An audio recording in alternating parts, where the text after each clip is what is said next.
শহরের অন্যতম সুন্দর একটি জায়গা থেকে চলুন আপনাদের ঘুরিয়ে নিয়ে আসি। এটি টাওয়ার গার্ডেন্স বা গ্রেফ্রায়ার্স টাওয়ার নামে সুপরিচিত।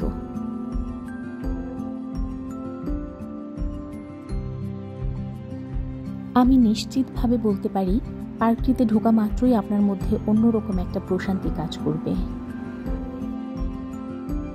প্রাকৃতিক সৌন্দর্যের পাশাপাশি এর ঐতিহাসিক গুরুত্ব অনেক বেশি। এখানকার কাউন্সিল বা ব্যবস্থাপনায় যারা আছেন তারা এই জায়গাটিকে এতটা সুন্দরভাবে পরিচালনা কিংবা পরিচর্যা করে যা আপনি চোখের সামনেই দেখতে পাচ্ছেন।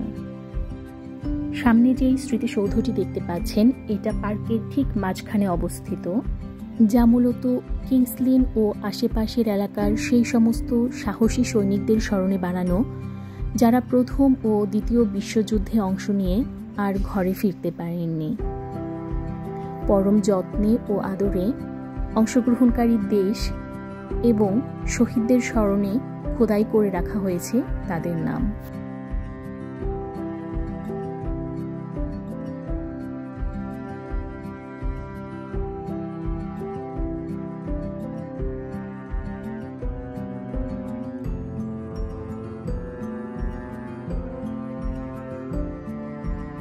সামনে যেই স্মৃতিস্তম্ভটি দেখতে পাচ্ছেন এটি সেই সকল যোদ্ধাদের সম্মানে তৈরি করা হয়েছে যারা 1941 থেকে 1945 সালের মধ্যে সংঘটিত হওয়া বার্মা ক্যাম্পেইনে অংশ নিয়ে প্রাণ হারিয়েছিলেন। যার নিচে লেখা আছে খুবই অর্থবহ একটি line, for your tomorrow we gave hour today, অর্থাৎ তোমাদের আগামীকালকে সুন্দর করার জন্য আমরা আমাদের আজকে উৎসর্গ করেছি।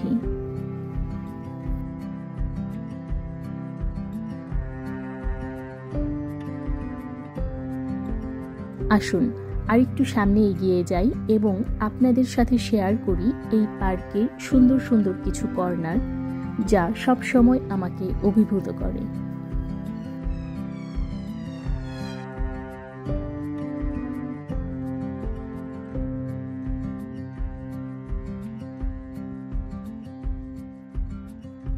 এই পার্ক বা গার্ডেনের সবচেয়ে আকর্ষণীয় এবং সুন্দর জায়গা হচ্ছে এটা। হাজারো উইস্টেরিয়া ফুলের মাঝখান দিয়ে হেঁটে বেড়াতে কিংবা এই বেঞ্চে বসে সময় কাটাতে আমার ভীষণ ভালো লাগে।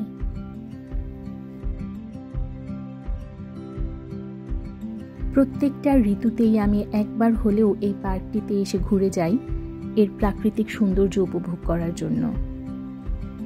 এটি প্রত্যেকটা ঋতুতে এক এক রকম ভীষণ রকম সুন্দর। ওই যে কাছে যে টাওয়ারটি দেখতে পাচ্ছেন এটাই গ্রেফ্রায়ার্স টাওয়ার।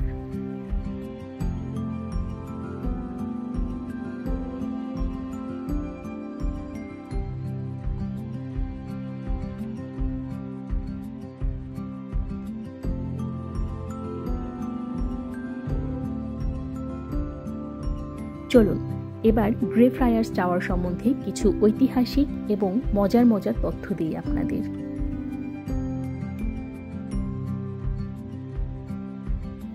টাওয়ারটা আসলে একটা গির্জার বেঁচে যাওয়া অংশ। এটি মূলত 1300 শতকে তৈরি হওয়া একটি বিশাল ফ্রান্সিসকান মঠ বা ফ্রায়ারি এর মাত্র একটি অংশ। পুরো চার্চ ভবন সবকিছু ধ্বংস হয়ে গেলেও শুধু এই টাওয়ারটা দাঁড়িয়ে আছে।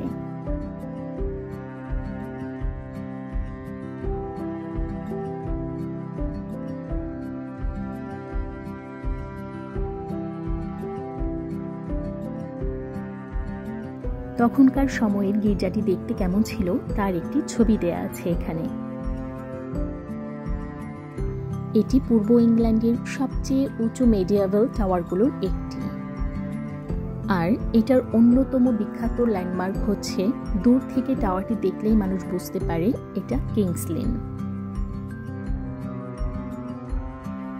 অনেকেই জানে না গ্রেফ্রায়ার্স টাওয়ার একটু বাঁকা।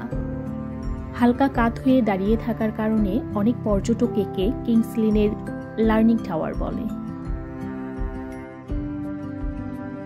যে শহর শত শত বছর ধরে তার ইতিহাসকে বুকে আগলে রেখেছে সেই শহরের মানুষরা আজও কি সুন্দরভাবে তাদের পার্ক বা স্মৃতিস্তম্ভগুলো পরিষ্কার পরিচ্ছন্ন রাখে, তা নিজ চোখে না দেখলে বোঝা যায় না।